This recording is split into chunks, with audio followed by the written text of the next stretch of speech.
While a vehicle lift is certainly not mandatory for quality automotive work, the channel does need a lift. For demonstrating close-up work and how-to projects, a lift provides the best viewing angles. Viewers need details on preventive maintenance, powertrain repairs, chassis and brake work, and wheel service. To best serve those aims, the channel's shop studio needs a cost-effective, fully functional lift. The market is rife with lifts that meet a variety of needs. By design, lifts fall into four main categories: center post lifts, two-post lifts, four-post lifts, and scissor lifts. Today, in-ground center and twin-post lifts are far less popular. These lifts are air-over hydraulic powered and require an oil tank either above or in the ground.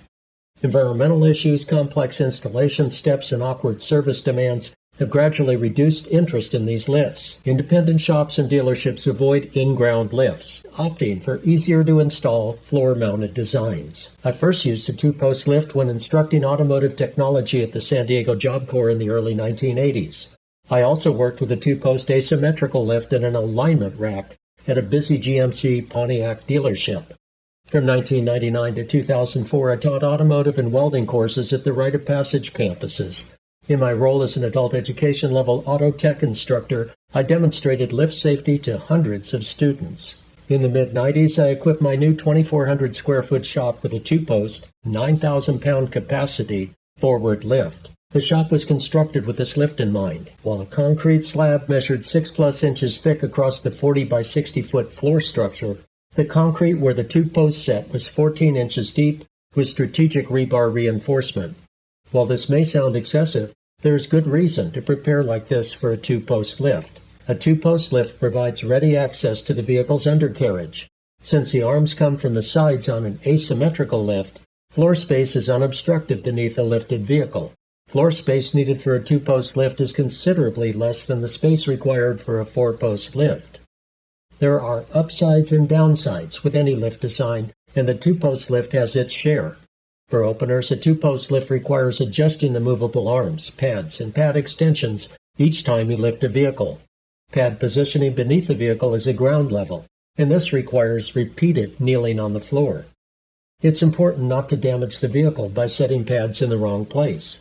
Users need to understand safe lift points and how to support and balance a vehicle. Sets of stabilizing tripod stands should be readily available, as the vehicle will rock on the arms when lifted. Balancing the vehicle on a two-post lift is challenging. I'll use my Ram truck to illustrate the point. The Ram has a weighted Cummins diesel engine. In stock form, 60% of the truck's mass is toward the front. Adding to that, the heavy winch bumper and winch extend forward of the engine, adding even more weight bias to the front. Many owners add a winch without considering this issue. I offset the winch and winch bumper's weight with an ARE bed cap and metal transfer flow 75-gallon auxiliary fuel tank in the pickup's bed. The forward two-post lift had plenty of load capacity. However, there were limits on how far the arms reached toward the lift points. Fortunately, the Ram has a quad cab for a bit more weight at the mid-chassis. Despite the weight distribution improvements, there is still a weight bias toward the front with a Ram or any other pickup truck. The channel's four-wheel drive Ram 3500 single rear-wheel model has a short 6.3-foot, 75.6-inch bed and more maneuverable 140.5-inch wheelbase. On a two-post lift, any vehicle will rock with the arms. There's always some movement. For a longer wheelbase, heavier vehicle, this gets exaggerated. To stabilize the truck while lifted, I used 4 tripod stands, placing a pair of stands at each beam axle. While this helped stabilize the truck, it also ate up vital floor space and block space for rolling toolboxes around. However, without these stands, removing the rear axle, the transfer case, or the transmission would create a hazard. Two-post lift operators discover that the vehicle's front weight bias is precarious. When removing powertrain pieces or a rear axle, an unsupported vehicle can fall forward and nosedive off the lift. A more subtle concern when working beneath a two-post lift is the arm positions. Focused on a task, you lose track of the lift arms. Crouched, busy, and distracted, it's easy to stand up and slam your head into the bottom side of a solid lift arm. You need to constantly monitor the lift arm positions. On the bright side, two-post lifts are generally less costly and setup time is quick.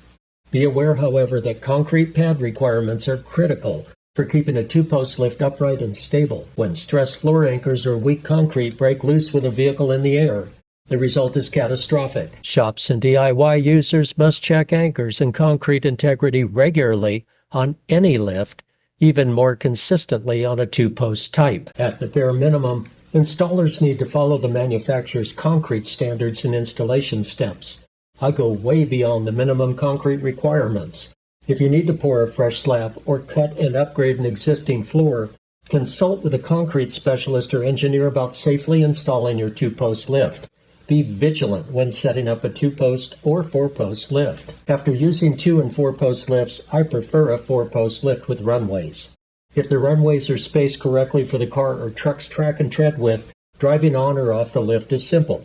There are no arm adjustments or concerns about lift points. Setting squarely on the runways, vehicle service is readily accessible from between the runways or outside each runway. Filming angles are reasonable with either type lift. Wheel service always comes up when discussing two versus four-post lifts.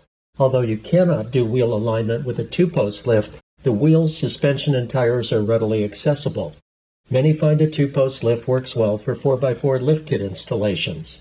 With a two-post lift, the wheels, suspension, and beam axles hang freely. Using my AMCO 1450 brake washer with a forward two-post lift, I could roll the basin right under the wheel brakes in the open space. Wheel service, including brakes, can also be done on a four-post lift by using a rolling jack to raise the axle or wheel suspension and tires off the runway. A four-post lift must be factory engineered to support rolling jacks. Service work on a four-post lift can be greatly enhanced with rolling jacks. Typically, the jack fits between the runways and runs on the platform's rails. Rolling jacks enable raising an axle, wheel suspension, or even the vehicle's frame. With one or two rolling jacks, the vehicle can be raised off the runways, becoming readily accessible for wheel suspension and axle service, including lift kit installations. Alignment turntables plus a rolling jack make wheel alignment possible even on a conventional four-post lift. For shops or DIYers who do a lot of wheel alignment work, there are dedicated four-post alignment racks. These lifts have troughs at the front for the turntables. They also have built-in slip plates at the rear of each runway for four-wheel alignment and accurate thrust angle measurements. I do wheel alignment work with front wheel turn plates, plus a pair of simulated rear slip plates. This can work on a conventional four-post lift. Lifting the wheels or axles from the runways allows placing the portable turn and slip plates beneath the tires. Tires are then lowered directly onto the turn and slip plates for performing the wheel alignment work. Alignment is simpler on non-IFS beam axle 4x4s, although I can accurately align IFS and IRS vehicles as well. As my lift choice narrows to a four-post conventional lift, I envision doing how-to wheel alignment videos using a conventional four-post lift. If you're working with ADAS equipment or performing wheel alignment on a regular basis, a dedicated four-post, four-wheel alignment lift would make sense and quickly pay for itself. Another advantage of a four-post lift is stability. The vehicle rests on two runways and the four corner columns stand squarely. Some four-post parking lifts can be moved around the shop with caster cradles.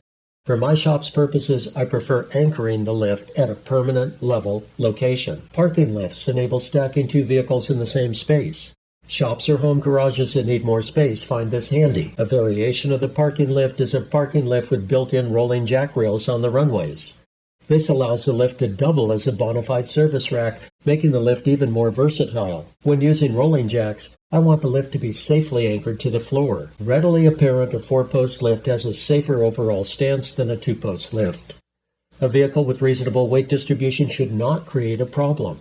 If weight distribution is acceptable, and not overloading one end of the lift or the other, the main concern is whether the vehicle's overall weight is below the lift's rated load capacity. Many lift manufacturers follow a 75% rule for lifting vehicles. Their suggested vehicle weight is 75% of the lift's rated load capacity. Let's say the lift capacity rates 10,000 pounds. This sets a top vehicle weight around 7,500 pounds.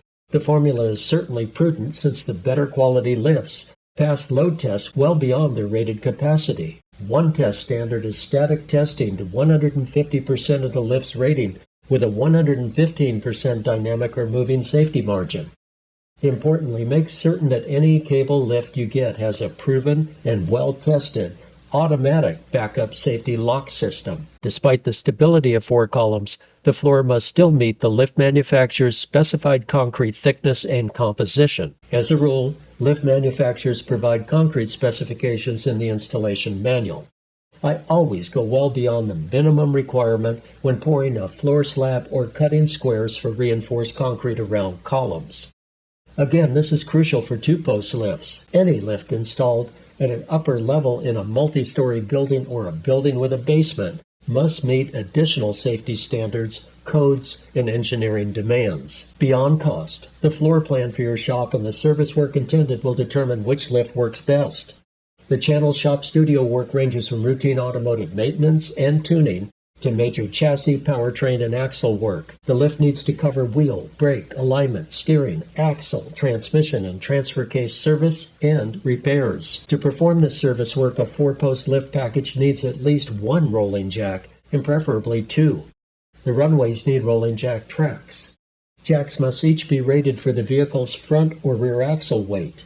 The Ram's stock weight distribution is 60% front, 40% rear, with a Cummins diesel engine. I'll get a per-axle weight on the truck with its lifted chassis, big tires, auxiliary fuel tank, bed cap, and massive winch bumper with 18,000-pound capacity winch. The truck, its hefty accessories, oversized tires, and auxiliary fuel on board weighs around 8,000 pounds. I'll confirm this with a weight slip. To raise all 4 wheels off the runway platforms, the lift would require 2 7,000-pound rated rolling jacks to provide a reasonable safety margin. I'd need a 4-post lift with a load capacity rating of 11,000 pounds or more. These are my goals.